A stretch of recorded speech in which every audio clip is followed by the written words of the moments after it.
Now, do you know who Jonathan Pollard is? Jonathan Pollard is a former Israeli spy, or maybe still is, but he was charged with spying on behalf of Israel in the United States. He was set free and allowed to travel back to Israel. He's an Israeli spy. He was spying on the United States of America. Sent back to Israel because, you know, that whole thing. Huckabee hosted ex-spy Jonathan Pollard for meeting at U.S. Embassy, according to the New York Times. Now, the New York Times also got some quotes here that is shared in the Times of Israel story. So this is a known traitor. This is a known foreign spy that was allowed to fly back home to Israel that is now meeting with Mike Huckabee.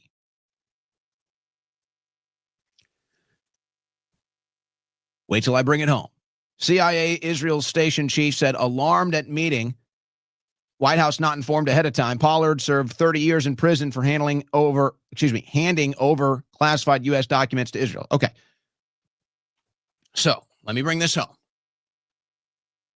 Think about whatever you want. Okay, meeting happens. Okay. Amy Meck, social media. She's a writer, reporter. She says, Trump sold out to Saudi money. Trump sold out to Saudi gold. Look at the Saudis. This is bad. Trump, Saudi, money, gold. Jonathan Pollard, Israeli spy, meets with Mike Huckabee. And what does he say? What quotes does he give? He said, Trump is a madman who literally sold us down the drain for Saudi gold. Are you picking up what I'm putting down, folks?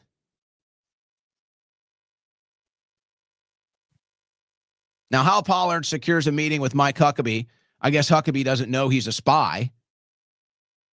Meeting could have been innocent enough. That's not the story here.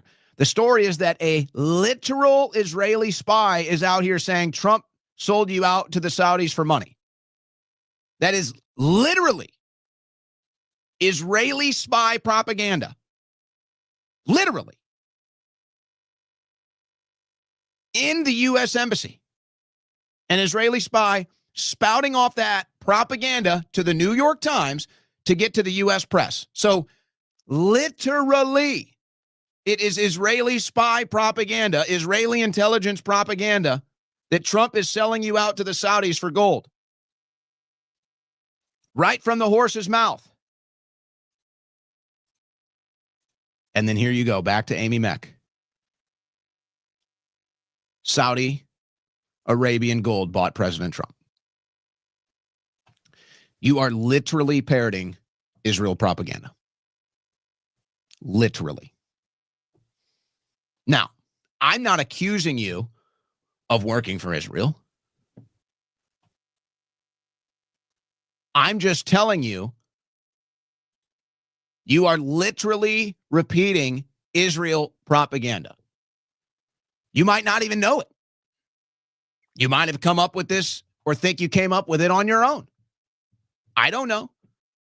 But I see you posting the exact same thing a literal Israeli intelligence asset is putting in the New York Times. It is literal Israeli propaganda. So you see, when you see something and then you see it 100 times and then you see it 1,000 times, you start to reach conclusions, folks. How can you blame people for reaching certain conclusions when they see the same thing 1,000 times? Now 1,000 times a day. And that's all of these social media accounts posting literal foreign propaganda. And then when you call it out, they attack you for it. So once you go through that process, you reach certain conclusions, folks. And how can you not?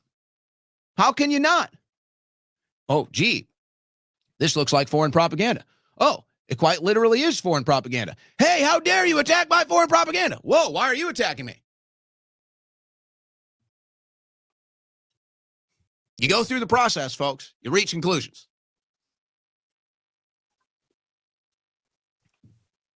And so then Michael Savage says, I don't want to hear the conclusions you've reached. I don't want to hear why you've reached them. I'm turning off comments. You've all gone crazy. You're all anti-Semites. So here we are, stuck in the middle. Here we are, stuck in the middle of this giant propaganda operation. And you have to understand why. It's not that difficult. It's not rocket science, folks. They're trying to renegotiate a multi-billion-dollar deal with Israel right now. It's all about money, baby. It's called the military-industrial complex. They sign a multi-billion-dollar deal, 20 billion, 40 billion, whatever it is. Whatever the number ends up being, 80 billion. They sign the multi-billion-dollar deal with Israel. Israel buys a bunch of weapons through a bunch of weapons contractors. Everybody in DC's defense contractors and weapon manufacturers' stock skyrockets. They get rich. The weapons manufacturers get rich. Israel gets assurance in security and financially.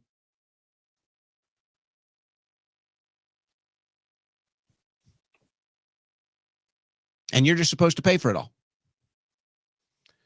And you're supposed to sit here as an American and ignore the death and ignore the destruction on your dime. And if you say, I don't want that bloodshed on my hands, they attack you for it. And then they send their operatives to Dearborn, Michigan, where thousands, tens of thousands, whatever, the Muslims have taken over. They run it now. The Muslims run Dearborn, Michigan. So they send their operatives up there and they say, look, it's a Muslim invasion. But God forbid you try to do a little critical thinking. God forbid you try to understand the why. So you say, Muslim invasion in Dearborn, Michigan. What's up with that? Oh, because the very wars that our foreign policy supports, because the military-industrial complex that we're forced to support, because of the foreign lobby that pays for all of this to continue, all of these Muslims get displaced from the Middle East and put into Dearborn, Michigan.